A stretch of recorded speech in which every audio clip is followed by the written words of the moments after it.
My husband was William Cababat. He worked for Seattle Fire for 31 years.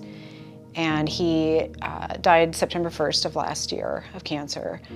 He loved his job. He loved it so much so that our oldest actually became a firefighter as well at Seattle. So that's how much of a incredible influence it was in our family. And of course, the conversations when he would come home after shift and some of the things that he would share with us were always typically entertaining. So we enjoyed that, but he moved around. He was at headquarters when I met him in Seattle.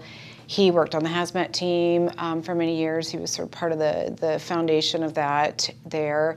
And then he promoted to lieutenant and went out into the other stations to start building that next role for him, that leadership role for him.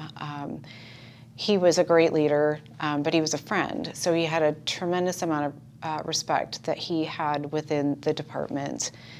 He was a guy's guy, and his favorite part, he always said, was around the beanery table, because he felt like he learned the most from all the other folks that he was working with on shift, at the table, and all the things that they would talk about and things of that nature. And he was a man who liked to eat, so that was his favorite place to be. Could incorporate both things, right? The food and the good conversation. So he loved his crew, and he was very dedicated to each of the crews that he worked on. And then he worked a lot of overtime as well, so therefore he was very well known throughout the department because he made his way around and worked with everyone. So he is Hawaiian. He was a Hawaiian and born and raised in Honolulu, and he was kind of maybe floundering a bit for trying to figure out what he was going to do. And his mother actually came across the testing advertisement or whatnot, and so I can't remember if he said she signed him up or she just sort of encouraged him to sign up or whatnot, but he went and he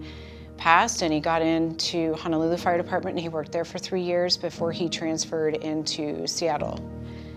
So, and then of course, just really blossomed from that point on, and obviously that was where he was meant to be. I think that he loved everything about being a firefighter. I think his favorite part of being a firefighter was his crew.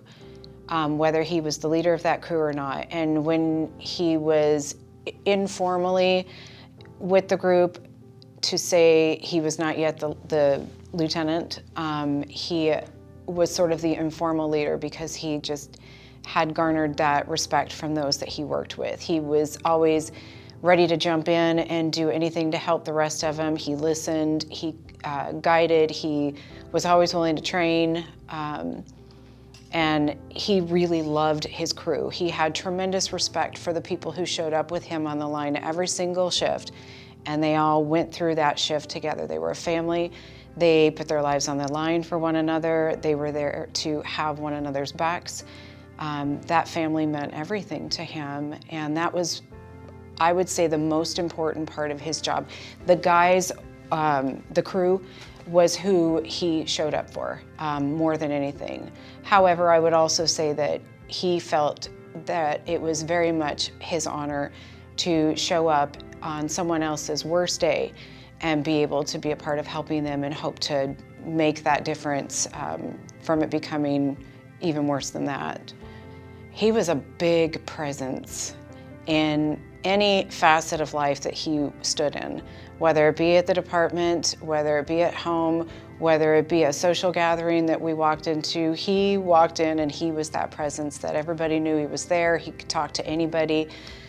He was a people person. He was a social butterfly, is what I used to call him, because he could just fit in anywhere. We have a friend of ours who's a little older than us, and he would go and hang out with her and her friends on afternoons while my daughter took riding lessons at her house, and they would have their cocktails and tell their stories, and it would be him and this group of older ladies, so it was just hilarious to me. So he was pretty funny about that. So he could hang out with anyone, he really could. He loved his children more than probably anything else in this world, and he devoted so much time when he wasn't working to them. They were his first priority, so being with them meant everything.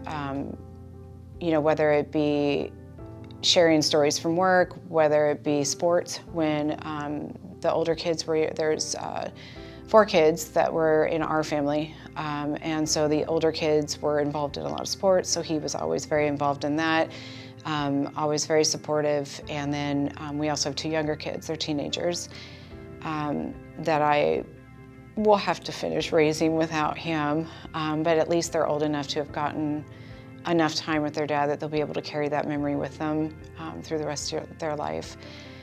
So his kids meant everything to him. That was his favorite part of life, and then everything else came after that, I think, including me, but that's okay. He loved to eat, he loved to cook. He was the cook. In fact, he was so the micromanager in the kitchen early on that I said, you know what, it's all yours. He regretted that decision later on because I wouldn't come in there and help him anymore. So he got what he wanted, but he loved to cook, loved to eat, passed that along to our youngest daughter. So she's kind of taking over that role with in our home now, in our kitchen. Oh, free moments, those were far and few between because the man worked all the time. Again, loved his job, wanted the overtime, had this whole idea of what our life was going to look like after he retired, which he was hoping to do soon. He wanted to travel, he wanted to see all the places he wanted to see, he wanted to go home, he wanted to go back to Hawaii where his family was. In the moments that we had together that we did do anything, we would go to Vegas, which is not necessarily an uncommon statement by people, but we went to eat, basically. Like I said, he liked to eat, so he was all about the buffets. So we would go to eat and watch the shows, and we would just, spend that time together. And we were fortunate enough to have last trip, it was October of 2020, so still COVID, shut everything down, but there was a couple of places open, but it ended up being the best trip, and what a gift, because that was our last trip together, obviously. We also like to go dancing. He was the king of the sprinkler, if we all remember that dance move. He owned that movement, and my oldest daughter has video footage of it, I believe, so it's pretty great, because that was his signature move, and any time we would go out dancing, so it was pretty funny. But other than that, it wasn't often that we got away, but when we did, we went to eat, we went to dance and just be together. And then outside of that, all of our plans were for later on after the kids were grown and he retired. His life was the department and his family. The term came up today earlier. He was the fireman's fireman. He was that guy who would do anything for any of those around him. And he held a lot of respect, and I can provide an example of that. So we live a little over an hour away from Seattle, and he would just make the drive. So when he promoted to lieutenant, I threw him a surprise promotion party. And I had, put feelers through the department, this is when we're doing it, show up. The amount of people that showed up that day that I didn't even know was gonna come was incredible. And some of them had other engagements. And so they came down literally for 10 minutes to congratulate him on his promotion and then make the drive back an hour and a half or whatever it was, because that's how much he meant to them.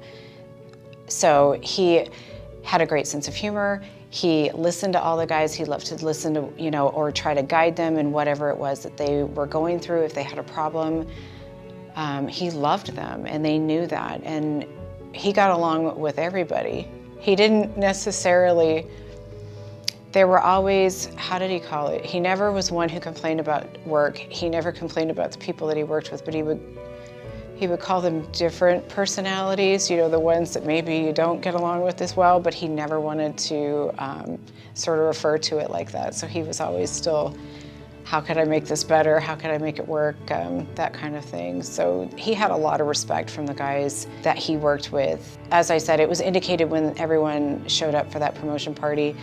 And then of course that is city service. After he died, the amount of uniformed bodies with tears in their eyes because of their love for my husband. It was a huge hole in the department, because 31 years. He was 31 years, worked at all the stations, worked all the time. Everybody knew him. So it's a large presence and a hole left in Seattle Fire for sure. I think that Willie would like his message, how he would want to be remembered, as he would want to be known by, was something he came to in the end of his, fight for his life, essentially. He died of cancer. When he was busy and working and living life, he was a guy who knew who God was, but didn't necessarily take it much further than that. The diagnosis transformed him in a way that deepened that relationship with God, and his greatest desire was to get better and get back in the department so that he could bring what he had found to the people that he worked with and the people in the community, if he could. And that was his driving force in the last months of his life. He wanted to get better for that. And he wanted to be that person who was going out and, crusading for Christ. He wanted to go out and share with everyone what he'd figured out, which was, that Jesus was his Lord, that he saved him, that, he was going to spend eternity, and you can too. And it was really, for myself, as someone who watched it and what it did to him, the transformation. I mean, he was always a great guy, but it brought a transformation to him, to our marriage, to his relationship with the kids, to how he related to others. There was a group of them that had cancer all at the same time. There's another wife here who worked with Willie, died as well. And he was that guy who was trying to make sure that they all had the chance, did you get to know God? So I think if you ask me, what would he want? That would be what he would want. Over everything else, he would want to be able to share that message with everybody he worked with and anybody else that he could. Here's to you, with that smile on your face. Here's to you, and what I want to raise to this moment we share.